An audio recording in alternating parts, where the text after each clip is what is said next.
الحمد لله الذي هدانا لهذا وما كنا لنهتدي لولا أن هدانا الله لقد جاءت رسل ربنا بالحق الصلاة والسلام والتحية والإكرام على أشرف الأنبياء والمرسلين حبيب إله العالمين سيدنا ونبينا وحبيب قلوبنا وطبيب نفوسنا وشفيع ذنوبنا ومولانا مولى ثقلين جد الحسن والحسين الذي سمع في السماء بأحمد وفي الأرضين بأبي القاسم محمد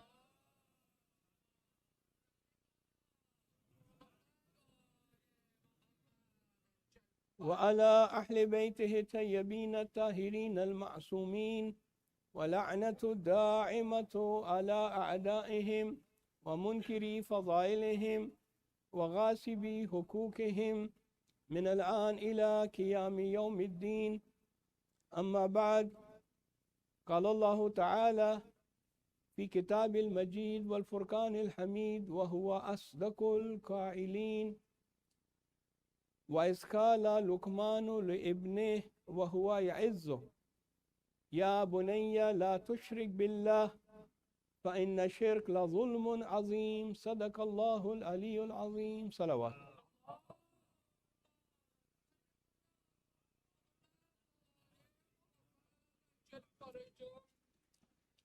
ایام اعضاء کے آخری دن ہیں اور آج کی یہ مجلس اصال ثواب کی مجلس ہے. برادر محترم عظمت مہدی کے والد جو چند دن پہلے جن کا انتقال ہوا، اس سلسلے میں آج یہ اصال ثواب کی مجلس ہم ان کو اپنی طرف سے آپ تمام لوگوں کی طرف سے میں ان کی خدمت میں تعزیت پیش کرتا ہوں. ان کے والد کے وفات کے سلسلے میں ان کے ساتھ تسلیت عرض کرتا ہوں اور مرحوم کے لیے دعا کرتا ہوں کہ پروردگار عالم مرحوم کے درجات بلند فرمائے. چونکہ مرحوم ذاکر امام حسین علیہ السلام تھے، ہم یہ دعا کرتے ہیں کہ پروردگار عالم مرحوم کو امام حسین علیہ السلام کے ساتھ معشور فرمائے اور ان کو اور ان کے اہل خانہ کو صبر جمیل عنایت کرے. درود بھیجیے گا محمد اور آل محمد پہ.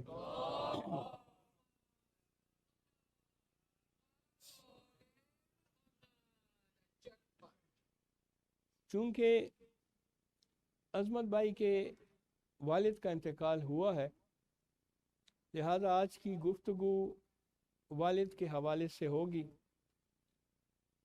والد کی کیا اہمیت ہے، والد کا کیا مقام ہے قرآن اور اسلام میں، والد کا کیا اس کی کیا منزلت ہے، کیا مقام ہے. اس سلسلے میں آپ کی خدمت میں چند گزارشات عرض کروں گا.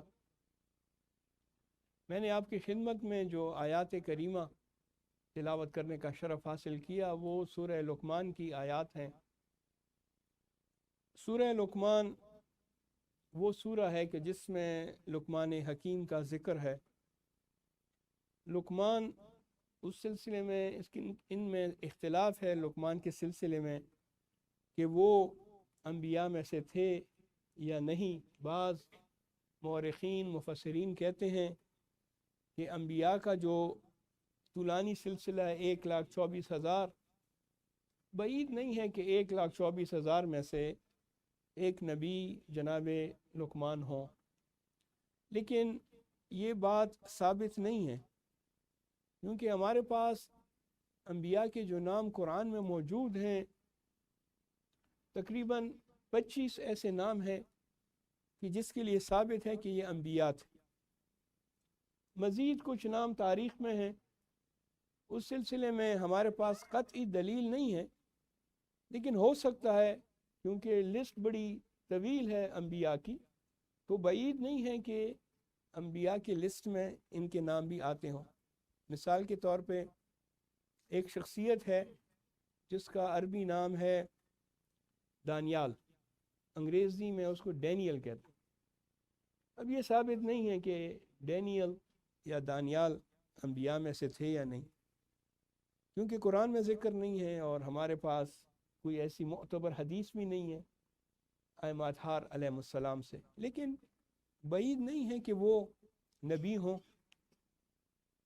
اسی طرح زرتشت یا یہ جو ہیں صاحب کتاب ہیں، بعض علماء کہتے ہیں کہ زرتشتی زوریسٹرینز صاحب کتاب ہیں، ان کے پاس جس طرح کرسچن اور جیوز ہیں زوریسٹرینز بھی صاحب کتاب ہیں، لیکن یہ ثابت نہیں ہے کہ زرتشت نبی تھا یا نہیں، ہو سکتا ہے ہو، واللہ اعلم، اللہ بہتر جانتا ہے، لیکن مشہور یہی ہے کہ وہ بھی انبیاء میں سے ایک نبی تھا جناب زرتشت۔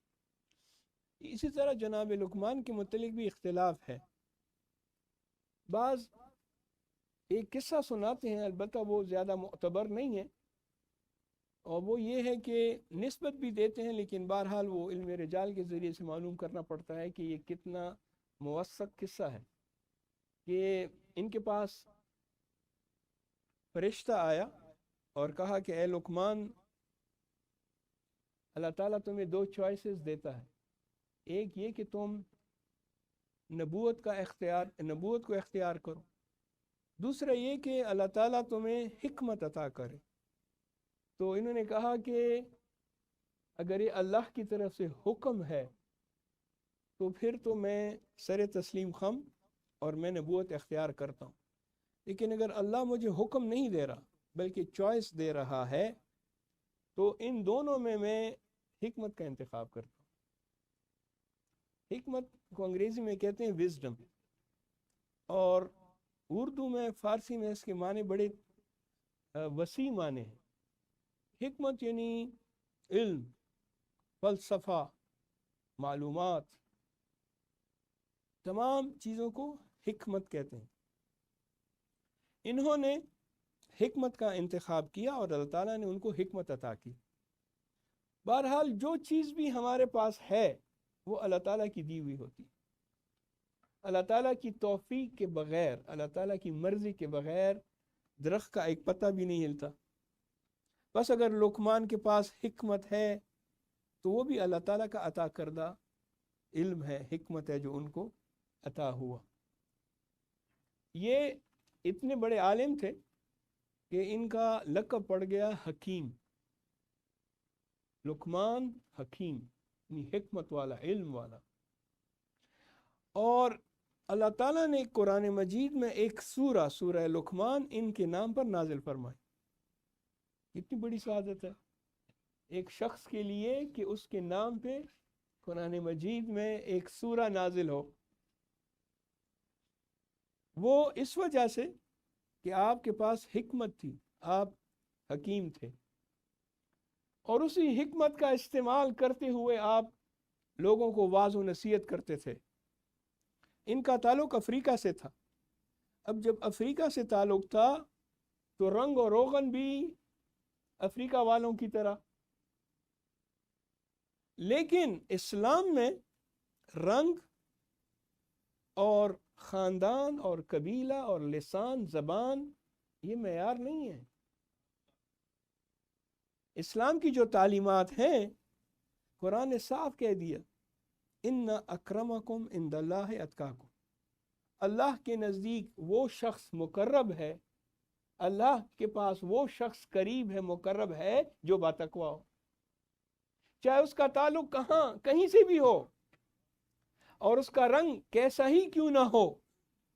اسلام رنگ اور روغن کو، کانٹیننٹ کو، نیشنلٹی کو نہیں دیکھتا، اور اسی لیے شاید حضرت امیر المومنین کا بڑا خوبصورت جملہ آپ فرماتے ہیں، اللہم صلی اللہ علیہ وسلم،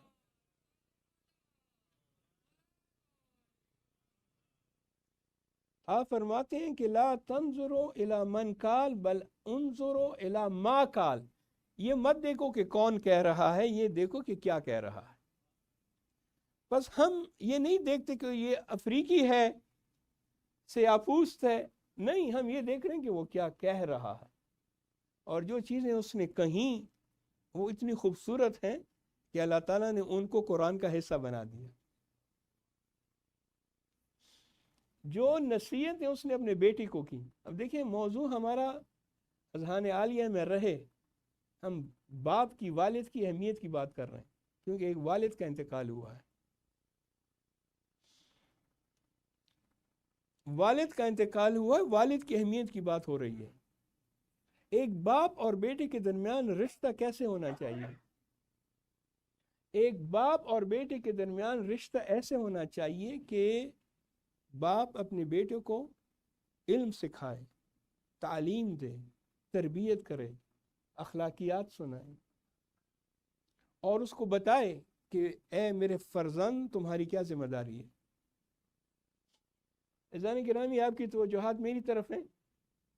ایک ایسا وقت آتا ہے باپ اور بیٹے کے رشتے میں کہ بیٹا 100% باپ کے کنٹرول میں ہوتا ہے، 100% باپ کے کنٹرول میں ہوتا ہے بیٹا۔ وہ کب ہوتا ہے؟ جب بچے کی ولادت ہو تو اس کا نام کون رکھتا ہے؟ اس کا باپ رکھتا ہے، اس کا والد رکھتا ہے، کیونکہ وہ تو خود کچھ نہیں کر سکتا، وہ تو ابھی بہت چھوٹا ہے، شاید 2 دن کا ہے، 3 دن کا ہے، 1 ہفتے کا ہے۔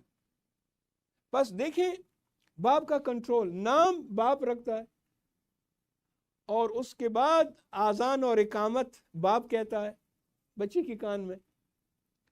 اس کے بعد جب وہ تھوڑا بڑا ہو جائے تو اس کے لیے کھلونے باپ کی مرضی سے آتے ہیں، اب بعد میں جب کنٹرول ختم ہو تو پھر وہ اپنی مرضی کرتے۔ اب فی الحال وہ 100% باپ کی کنٹرول، جو باپ کھلونا لے کر آئے گا بیٹا وہ لے لیتا ہے، ایکسیپٹ کر لیتا ہے۔ جس اسکول میں اس کو داخل کرتا ہے وہ باپ داخل کرتا ہے، باپ کے پاس اختیار ہوتا ہے کہ اس کو کون سے اسکول۔ جو لباس اس کو لے کر آتا ہے، وہ چھوٹا 1 سال کا ہے، وہ تو اپنے لیے لباس نہیں خرید سکتا، نہیں، اس کے پاس یہ چوائس ہوتی ہے کہ جا کے بازار سے اپنے لیے اپنی مرضی کا لباس خریدے۔ بس باپ کے اختیار میں ہوتا ہے، اس کے لیے لباس، کھلونے، اس کو اسکول میں داخل کرانا، اس کو تعلیم دینا، اس کو آداب سکھانا، اس کی تربیت کرنا۔ یہ وہ وقت ہوتا ہے کہ بیٹا باپ کے کنٹرول میں ہوتا ہے۔ ایک ایسا وقت آتا ہے جب یہی بیٹا بڑا ہو جائے پھر وہ اپنی منمانی کرتا ہے۔ اگر باپ اپنی مرضی سے کھلونے لے کر آئے گا تو وہ اس کو ریجیکٹ کرتا ہے کہ نہیں، میں تو اسے نہیں کھیلوں گا، مجھے تو اپنی مرضی کے۔ اگر اس کا باپ اس کو کریئر کے لیے کہے تم فلاں، وہ کہے گا نہیں، مجھے یہ چیز پسند نہیں ہے، میں تو اپنی مرضی سے جا کے فلاں سبجیکٹس پڑھوں گا، فلاں یونیورسٹی میں پڑھوں گا۔ اسی طریقے سے وہ جب بڑا ہوتا ہے پھر وہ والد کے اختیارات سے باہر چلا جاتا ہے، لیکن جب تک وہ والد کے اختیار میں ہے، والد کو چاہیے کہ اس کی صحیح تربیت کرے۔ اگر شروع میں اچھی تربیت کرے گا تو وہ تربیت دیر پا ہوگی، بعد میں بھی رہے گی۔ اگر پہلے سے ہی باپ نے توجہ نہیں دی تو بعد میں تو وہ اپنی منمانی کرے گا، لیکن اگر اس وقت جو وہ 100% آپ کے کنٹرول میں ہے تو آپ اس کی صحیح تعلیم اور تربیت کریں۔ یہ ہے باپ کا اور بیٹے کا رشتہ۔ اب دیکھیں جو وصیتیں باپ اپنے بیٹے کو کر رہا ہے۔ پہلی وصیت، یا بنیا لا تشرک باللہ، اے میرے عزیز بیٹے، بنیا کا مطلب ہے میرے عزیز فرزند، اے میرے عزیز بیٹے، کبھی بھی شرک مت کرنا، اللہ کے ساتھ عبادت میں کسی کو شریک مت ٹھہرانا۔ یہ سب سے پہلا لیسن ہے، سب سے تربیت کا پہلی چیز وہ یہی ہے کہ بیٹے کو یہ سمجھا دیا جائے کہ بیٹا شرک نہیں کر، اللہ کے معاملے میں کوئی کمپرومائز نہیں ہے، اس معاملے میں کوئی کمپرومائز نہیں ہو سکتا، شرک نہیں کر۔ اس کے بعد فرماتے ہیں کہ بیٹا نماز پڑھا کرو، یہ اللہ کا تم پر حق ہے، اللہ نے جو تمہیں نعمتیں عطا کی ہیں اس کا شکریہ ادا کرو، نماز پڑھ کر اس کا شکریہ ادا کرو۔ اس کے بعد فرماتے ہیں کہ وَأَمُرْ بِالْمَعْرُوفِ، اچھے کاموں کی طرف لوگوں کی رہنمائی کرو، ہدایت کرو۔ وَنْهَ عَنِ الْمُنْكَرِ، برائی سے لوگوں کو روکو، امر بالمعروف نہی عن المنکر کرو۔ اس کے بعد فرماتے ہیں بیٹا صبر کرو، جب تمہیں کوئی پرابلم آ جائے، کوئی مشکل آ جائے تو اس پہ صبر کرو، صبر کی تلقین، وَتَوَاصَوْا بِالصَّبْرِ وَتَوَاصَوْا بِالْحَقِّ، ایک دوسرے کو وصیت کرتے ہیں، انسان خسارے میں ہے، مگر وہ لوگ 4 قسم کے لوگ خسارے میں نہیں ہیں۔ ان میں ایک وہ ہے کہ جو صبر کی وصیت کرتے ہیں، حق کی وصیت۔ بس بیٹا صبر کرو، اگر کوئی مشکل آتی ہے تو ایک دم سے صبر کا دامن ہاتھ سے مت جانے دینا، بلکہ صبر کرو، حالات بہتر ہو جائیں گے۔ اب یہ باپ اپنے بیٹے کو وصیت کر، اس کے بعد فرماتے ہیں کہ لوگوں سے اپنا منہ مت موڑو، ولا تسعر خدک، اپنے چہروں کو، اپنے آپ کو لوگوں سے مت موڑو، جب ان کو تمہاری ضرورت ہو تو ان کی مدد کرو، ایک دوسرے کی مدد کرو۔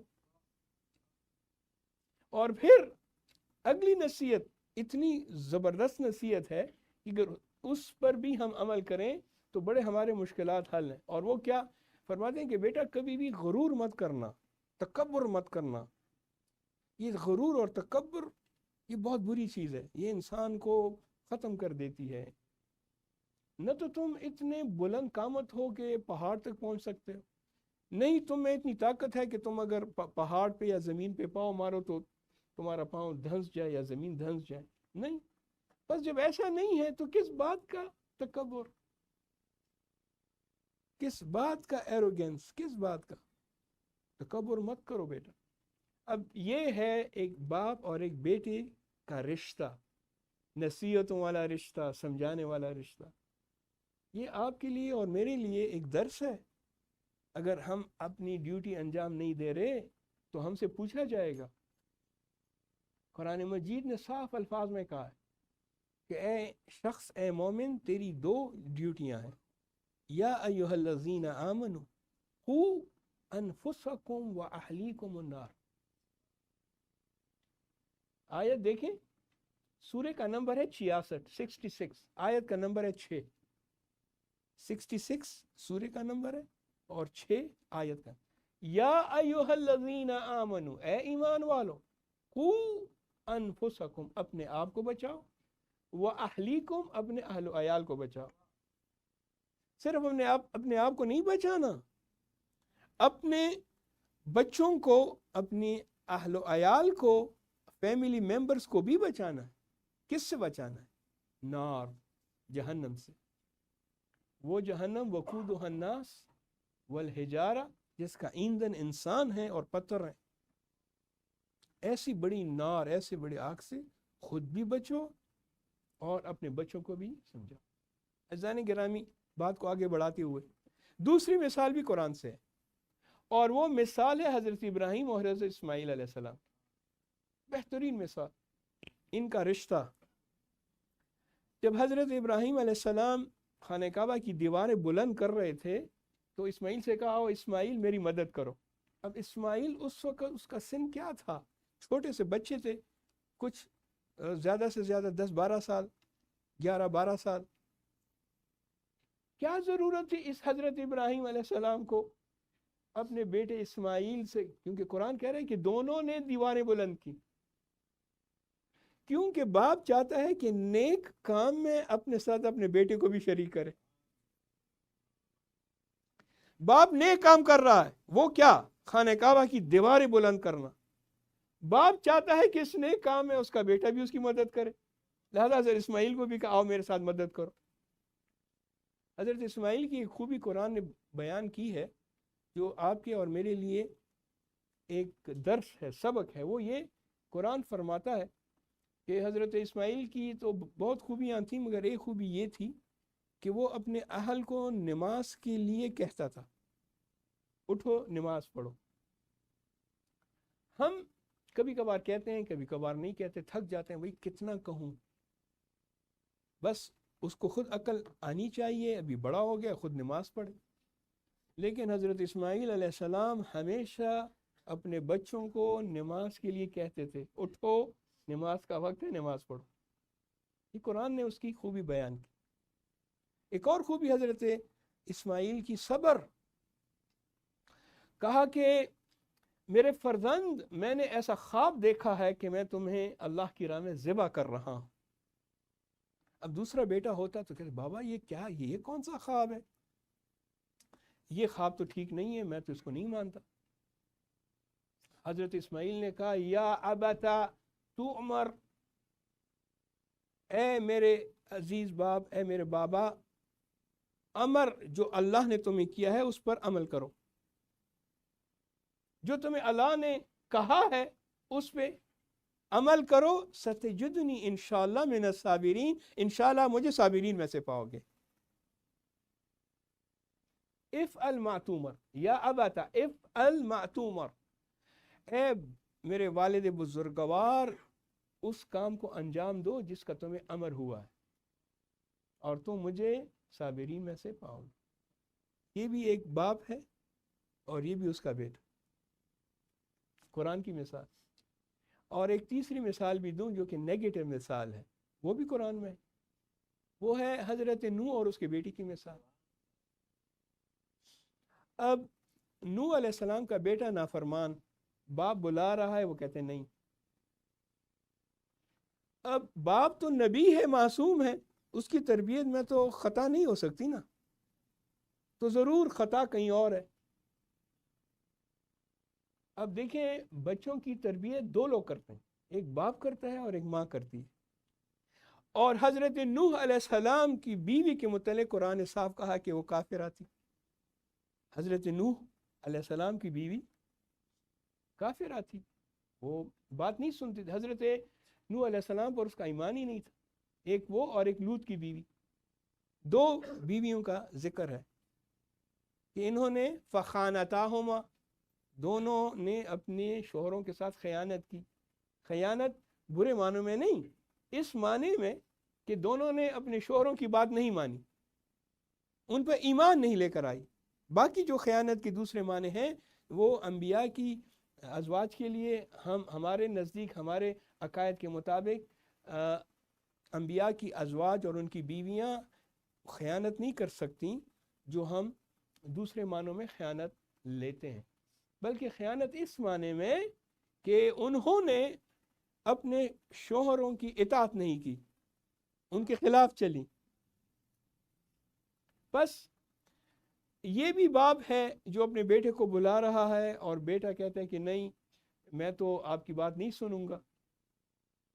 بس پتہ چلا کہ تربیت میں باپ کا جتنا نقش ہے اتنا ماں کا بھی ہے، بلکہ بعض اوقات تو ماں کا نقش باپ سے زیادہ ہوتا ہے۔ لیکن چونکہ آج میں والدین کے حقوق نہیں پڑھ رہا اور نہ ہی والدہ کی حقوق پڑھ رہا ہوں، میں باپ کی اہمیت اور حقوق پڑھ رہا ہوں۔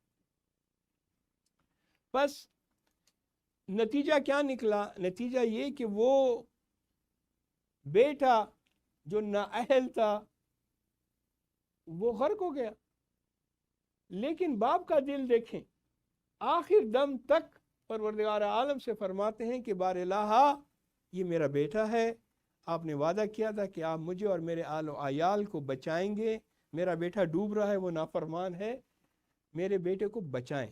اب یہ اللہ سے دعا کر رہا ہے، اللہ تعالیٰ کی طرف سے امر آئے کہ نہیں یہ تیرا بیٹا نہیں ہے، کیونکہ اس کا عمل ٹھیک نہیں ہے، یہ تیرا بیٹا ہے ہی نہیں، اس کو اپنا بیٹا مت تصور کرو۔ جب یہ تم پیغمبر خدا ہو کے، معصوم ہو کے، جب یہ تمہاری بات نہیں سن رہا تو یہ تمہارا بیٹا ہی نہیں ہے۔ عزیزان گرامی، باپ کی اہمیت کے حوالے سے اگر ہم امام زین العابدین علیہ الصلاۃ والسلام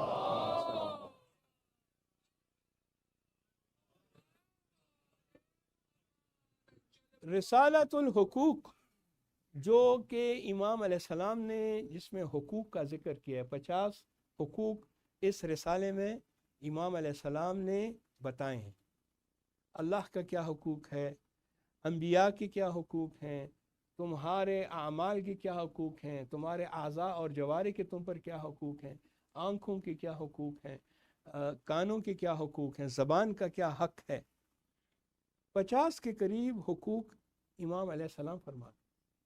جب باپ کے حق کی بات آتی ہے تو آپ کے جملے ہیں، امام فرماتے ہیں کہ فَأَمَّا وَالِدُكَ یا فَأَمَّا أَبَاكَ، جب تمہارے باپ کے حق کی بات آتی ہے فَتَعْلَمْ، جان لو، أَنَّهُ أَسْلَكَ وَأَنَّكَ فَرْعُهُ، تیرا باپ جڑ ہے، اصل ہے، اور تو اس کی شاخ ہے۔ باپ جڑ ہے، ایک درخت کی مثال لیں، درخت میں جو جڑیں ہوتی ہیں وہی درخت کو قائم اور دائم رکھتی ہیں، اور اسی کی وجہ سے درخت کھڑا ہوتا ہے۔ اگر جڑیں نہ ہوں تو درخت قائم اور دائم نہ رہے۔ بس تیرا باپ جڑیں ہیں، جس طرح درخت قائم اور دائم، اسی طرح اگر تیرا باپ نہ ہوتا تو تو بھی نہ ہوتا، اور تو اس درخت کی جس کی جڑیں تیرا والد ہے، تو اس درخت کی شاخیں، فرع شاخ کو کہتے ہیں، وہ اصل ہے، جڑ ہے، تو فرع ہے، شاخ ہے۔ اور اگر تیرا والد نہ ہوتا تو تو بھی نہ ہوتا۔ یہ امام کے الفاظ ہیں۔ اگر تیرا والد نہ ہوتا تو تو کہاں سے آتا؟ والد کی وجہ سے تو یہاں آیا۔ بس یاد رکھ، یاد رکھ، جب بھی تجھے ایسی چیز ملے جو تجھے خوش کر دے، معصوم کے الفاظ، جب بھی تجھے ایسی چیز عطا ہو، ایسی چیز ملے جو تجھے خوش کر دے، تو سمجھ جا کہ اس کا سبب تیرا والد ہے۔ تیرے والد کی وجہ سے تجھے وہ چیز ملی ہے، تجھے وہ چیز عطا ہوئی ہے۔ اگر تیرا والد نہ ہوتا تو آج تو اس مقام پر کھڑا نہ ہوتا۔ اگر تو دیکھتا ہے کہ تیرے پاس علم ہے تو سمجھ جا کہ وہ والد کی وجہ سے۔ اگر تیرے پاس پیسہ ہے تو وہ پیسہ تیرے والد کی وجہ سے ہے، اس کی تربیت کی وجہ سے ہے، وہی تجھے دنیا میں لے کر آیا، اسی نے تجھے پڑھایا۔ لہٰذا جب بھی کسی چیز کا کریڈٹ دینا ہو، اچھی چیز کا، اپنے آپ کو مت دو بلکہ اپنے والد کو کریڈٹ دو۔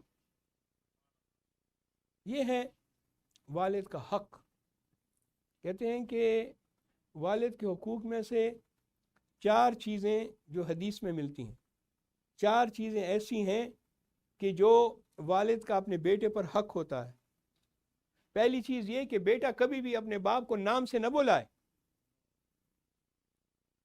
کبھی بھی ایک بیٹا کو یہ حق نہیں ہے کہ اپنے باپ کو نام لے کے پکارے، نام سے بلائے، نہیں، بلکہ عزت اور احترام سے، یا ابا تھا، اے میرے والد، بابا، مختلف ادب کے جو تقاضے ہیں اس حساب سے اپنے باپ کو نام لے کے بلانا بچے کے لیے جائز ہے۔ دوسرا، جب بھی تم اپنے والد کے ساتھ کہیں جا رہے ہو تو اپنے والد کے پیچھے چلو، اپنے والد سے آگے نہ چلو، وہ بے حرمتی ہے، بے احترامی ہے، والد سے پہلے جان۔ تیسری چیز، جب محفل میں بیٹھو تو پہلے اپنے والد کو بٹھاؤ، پہلے والد بیٹھے پھر اس کے بعد تم بیٹھو، احترام۔ اب یہ جو ہے وہ واجبات ہیں کہ جو بیٹے پر ہیں اپنے والد کے لیے۔ اور چوتھی چیز جو کہ احترام واجب ہے اپنے بچے پہ، وہ یہ کہ ایسا کام مت کرو کہ جس کی وجہ سے تمہارا باپ قسمیں اٹھاتا پھرے، نہیں میرے بیٹے نے تو یوں نہیں کیا، نہیں اس نے تو یہ نہیں کہا، میں قسم کھاتا ہوں میرا بیٹا ایسا نہیں ہے، اور میں ایسا کام کیوں کروں کہ جس کی وجہ سے میرا باپ آ کر میرا دفاع کرے اور لوگوں کے سامنے قسمیں کھاتا پھرے کہ نہیں میرے بیٹے نے یہ کام نہیں کیا۔ میں ایسا کام کیوں کروں کہ میرے والد کو ذلیل ہونا پڑے اور لوگوں کے سامنے آ کے میرا دفاع کرے؟ مجھے تو ایسا کام کرنا چاہیے کہ میرا باپ فخر سے سر بلند کر کے کہے کہ ہاں یہ میرا بیٹا ہے، اس نے یہ اچھا نیک کام کیا۔ کبھی بھی ایسا کام نہیں کرو کہ جس کی وجہ سے تمہارا باپ لوگوں کے سامنے ذلیل ہو کر صفائی پیش کرنا شروع کرے، صفائیاں پیش کر رہا ہے، نہیں ایسا نہیں ہوگا، کسی اور نے کیا ہوگا۔ یہ ہے ایک والد کا حق۔ عزیزان گرامی، کہتے ہیں کہ کوئی شخص جب والد کو ترش روئی کے ساتھ، یعنی سختی کے ساتھ، غصے کی عالم میں اگر اس کے چہرے پہ نگاہ ڈالتا ہے، حدیث پڑھ رہا ہوں آپ کی خدمت میں، تو اس شخص کی نماز قبول نہیں ہوتی۔ ترش روئی یعنی صرف اور صرف والد کو تند نگاہ سے دیکھنا، غضب کی نگاہ سے دیکھنا، غصے کی حالت میں اپنے باپ کو دیکھنا، اس شخص کی نماز قبول نہیں ہوتی۔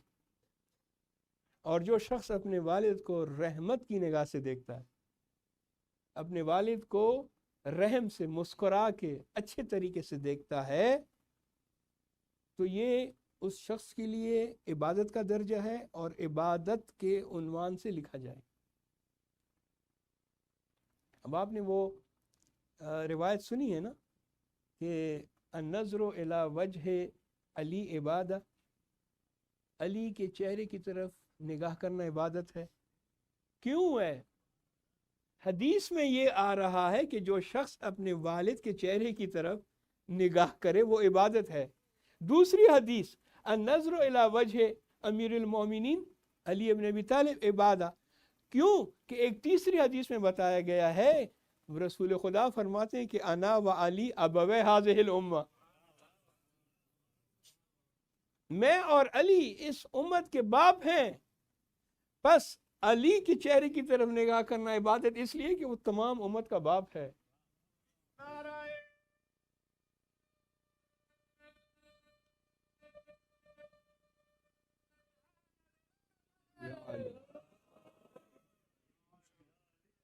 یہ والد کی اہمیت ہے کہ اگر آپ ترشروئی کے ساتھ اس کو دیکھیں گے تو آپ کی دعا قبول نہیں ہوگی، اور اگر آپ اچھے طریقے سے اس کو دیکھیں گے یہ عبادت کا درجہ رکھتا ہے۔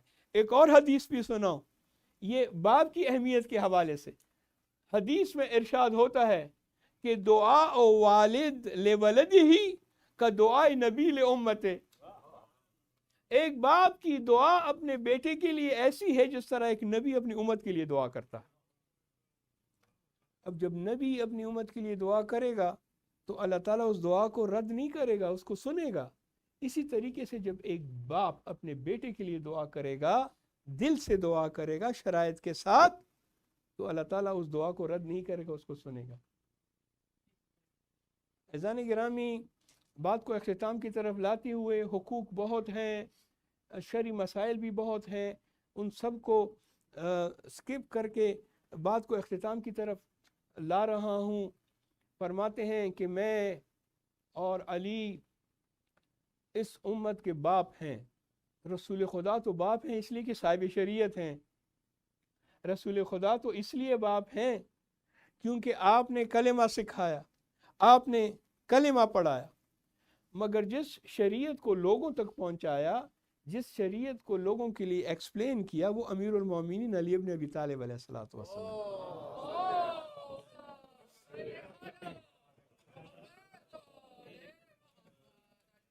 نو اب یہ دیکھیں کہ حضرت خود کیا فرماتے ہیں۔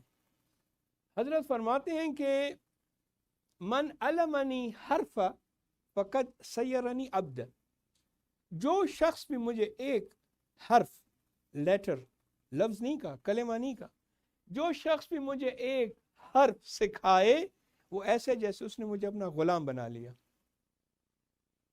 یعنی سکھانا، تربیت کرنا اتنی اہمیت رکھتا ہے کہ امیر المومنین فرماتے ہیں کہ اگر کوئی مجھے ایک حرف سکھاتا ہے تو مجھ پر اتنا بڑا احسان کرتا ہے جیسے اس نے مجھے اپنا غلام بنا لیا۔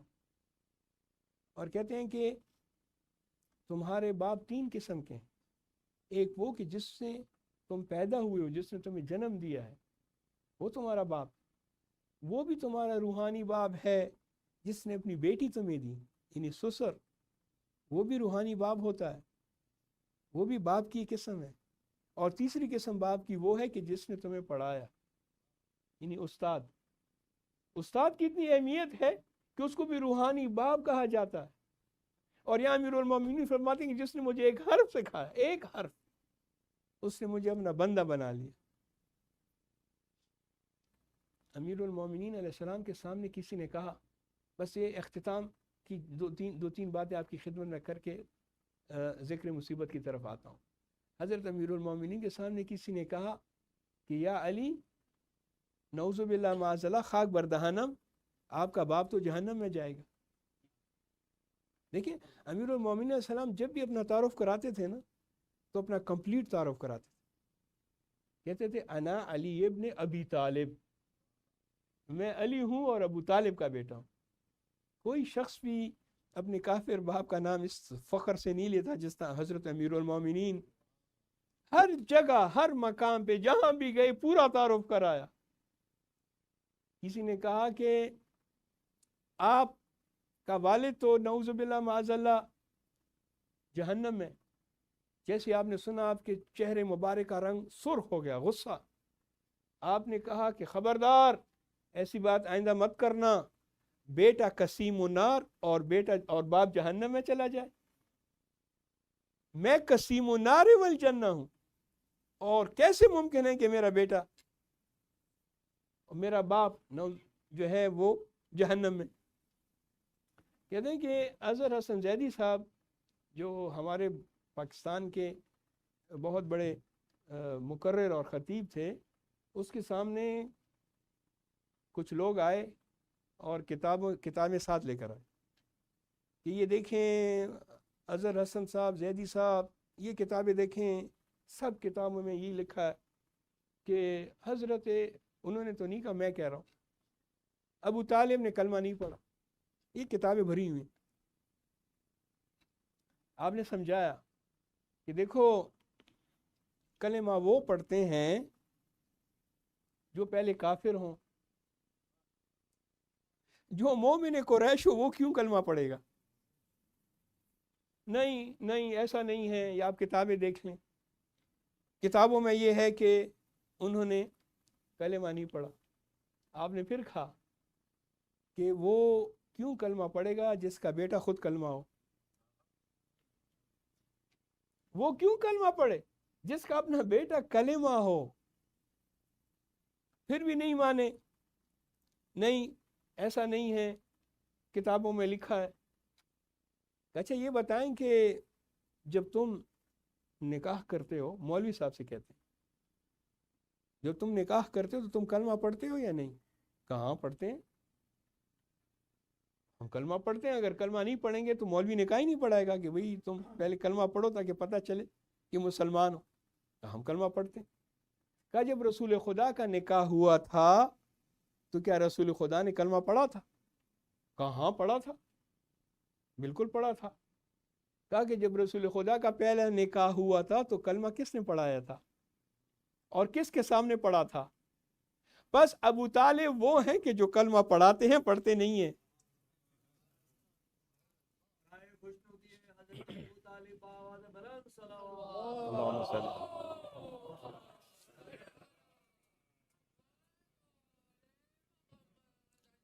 بس آخری بات اور آپ کی زحمات تمام.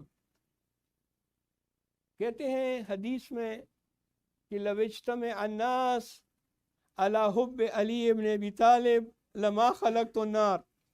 اگر لوگ علی ابن ابی طالب کی محبت میں سب جمع ہو جاتے تو جہنم کو خلق کرنے کی ضرورت ہی نہیں تھی. یہ جہنم کو خلق کرنے کی ضرورت اس لیے پڑی کہ لوگوں نے حضرت امیر کے ساتھ بغض کیا، عناد رکھا، اور امیر المومنین کے ساتھ دشمنی رکھی. اور جو بھی دشمنی کرے گا امیر المومنین کے ساتھ تو اللہ تعالیٰ انہیں اسی لیے جہنم کو خلق کیا. بس عزیزان گرامی، میرے عرائض ختم ہوئے.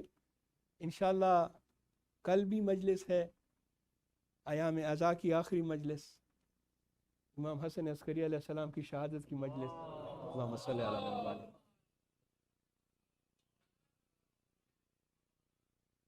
اور ایک مومنہ کی سال ثواب کی مجلس بھی ہے.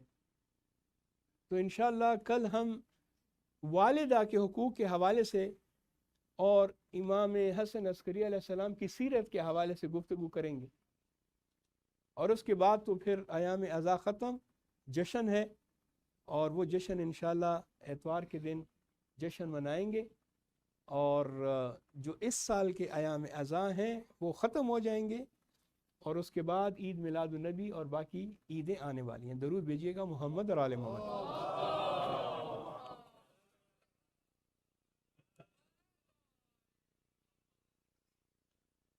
عزیزان گرامی، امام حسین علیہ السلام نے کربلا کے میدان میں 2 ایسی قربانیاں پیش کیں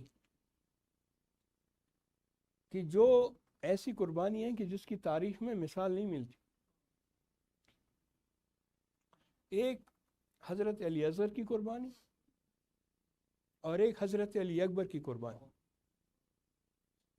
جب حضرت علی اکبر کو میدان میں بھیجا تو امام حسین علیہ السلام کے دل میں شاید یہ آیا ہو کہ شبیہ رسول کو دیکھ کر یہ نام کے مسلمان ظلم نہیں کریں گے، کیونکہ حضرت علی اکبر رسول خدا سے بہت زیادہ مشابہت رکھتے تھے، کردار میں، گفتار میں، رفتار میں رسول کے سب سے زیادہ مشابہ۔ جب حضرت علی اکبر کو دیکھیں گے تو اگر یہ مسلمان ہیں تو کم از کم شبیہ رسول کو، شبیہ رسول کی تھوڑی بہت تعظیم تو کریں گے، مگر حضرت علی اکبر کو شہید کر کے انہوں نے ثابت کیا کہ وہ مسلمان نہیں ہیں۔ اور دوسری قربانی ششماہ علی اصغر کو بیچ کر اور اتمام حجت کے لیے اعداء کے پاس لے جا کر امام حسین علیہ السلام کے ذہن میں، دل میں شاید یہ بات آئی ہو کہ 6 مہینے کے اصغر کو دیکھ کر ان کے دل میں رحم آ جائے اور حضرت علی اصغر کو ایک گھونٹ پانی پلائیں۔ پانی تو درکنار، حضرت علی اصغر کی طرف تیر سے شعبہ پھینکا گیا اور یہ ثابت کیا کہ مسلمان تو درکنار، یہ انسان بھی نہیں ہے۔ انسان بھی 3-6 مہینے کے بچے کو اس طریقے سے شہید نہیں کرتا۔ اجرکم علی اللہ۔ وہ شخص کہ جو بہت بڑا تیر انداز تھا، ہرملہ، اس کے ہاتھ سے جب 3 مرتبہ تیر گھرا اور اسے کہا گیا کہ تو بہت بڑا تیر انداز ہے، تو ایک چھوٹے سے بچے کو نہیں مار سکتا، وہ کہتا ہے میں کیا کروں؟ جب میں نگاہ اٹھاتا ہوں، خیمے کی طرف دیکھتا ہوں تو خیمے کا پردہ کبھی ہٹتا ہے، کبھی گرتا ہے، کبھی ہٹتا ہے، کبھی گرتا ہے۔ ایسا لگ رہا ہے جیسے ایک ماں کہہ رہی ہو، اے ظالم تو اس تیر کے وزن کو دیکھ اور میرے علی اصغر کو دیکھ۔ اجرکم علی اللہ۔ ساری شہادت نہیں پڑھنی، بس اشارہ کرتا ہوں، صرف ایک شہید ہے جس کو امام حسین علیہ السلام نے اپنے ہاتھ سے دفن کیا، چھوٹی سی قبر بنائی۔ شاعر کہتا ہے کہ ننھی سی قبر کھود کے اصغر کو گاڑ کے، شبیر اٹھ کھڑے ہوئے دامن کو جاڑ کے، مگر جب سر گنے گئے تو ایک سر نہیں تھا۔ ظالم کہتے ہیں ہم نے حسین کو دیکھا تھا، پشت خیمہ پر گئے تھے، وہاں چھوٹی سی قبر کھودی تھی۔ بس ظالموں نے کربلا کی زمین پہ نیزے مارنے شروع کیے۔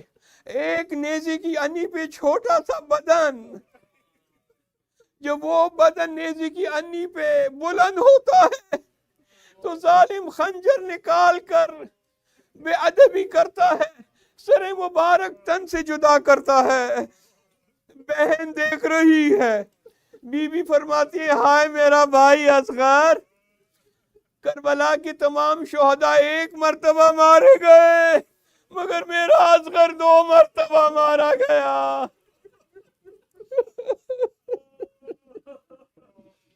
اجرکم علی اللہ۔